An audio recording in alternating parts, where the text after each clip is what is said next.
Bonjour, bienvenue sur notre site et dans l'univers du storytelling. Je voudrais vous présenter rapidement un petit livre bien précieux, Storytelling le guide.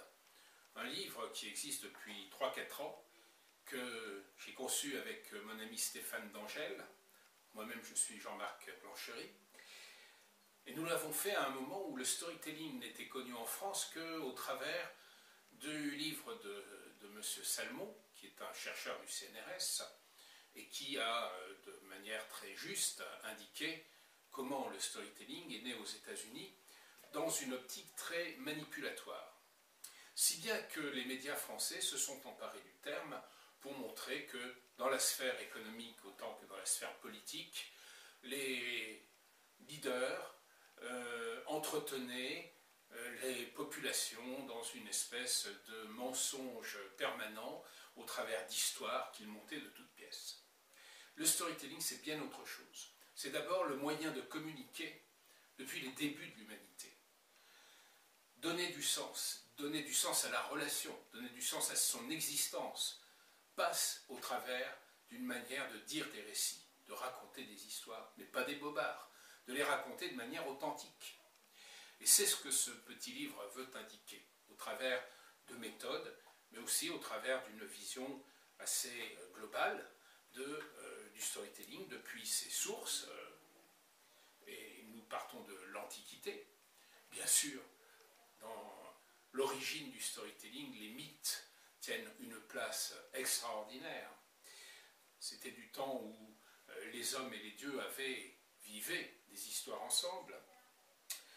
Et puis, les récits ont évidemment évolué avec les mentalités, avec les sociétés, avec les cultures. Mais le storytelling est toujours resté le principe même de la communication, qui n'est pas quelque chose qui repose, comme on le dit souvent dans les théories de la communication, sur une relation unique, un objet de communication, mais sur un échange permanent qui s'inscrit dans des récits qui s'entrelacent les uns avec les autres. Et c'est cela le premier secret du storytelling. Le second secret, c'est d'avoir une vision storytelling de l'existence, c'est-à-dire le déroulement des existences comme autant de récits qui s'entrecroisent, qui se font rebondir les uns les autres. Et là, on échappe à une description extrêmement plate, qui est la plus courante, notamment en marketing. Imaginez, lorsque les gens veulent vendre une destination, un territoire, un voyage, eh bien, on va commencer à dire un certain nombre de banalités, utiliser des adjectifs qui reviennent sans arrêt sur la beauté, sur l'aventure, ou au contraire sur la sécurité. Bref, on ne va pas du tout donner ce relief de la vie qui est contenu dans le simple fait de raconter des histoires. Donc, mettre en narration la réalité, c'est d'abord s'ancrer dans du sens authentique, dans le sens authentique de ce que l'on veut communiquer. C'est ce qu'explique ce livre, au travers aussi de la manière dont fonctionnent les histoires, de la manière de construire des histoires, et puis des défis et des dangers du storytelling, la manière de l'apprivoiser, de le maîtriser.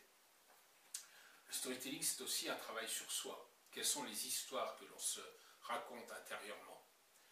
Et nous avons développé particulièrement ce thème en ce qui concerne, par ailleurs, ce n'est pas dans le livre, le storytelling politique. Savoir en lisant Storytelling le guide est bien plus, car je ne vous ai dit qu'une petite partie de ce que vous trouverez dans le livre. Donc n'hésitez pas, venez sur le site evalire.fr et achetez le livre en e-book. Il est présenté à un prix véritablement e-book, ou encore dans son édition imprimée. À bientôt.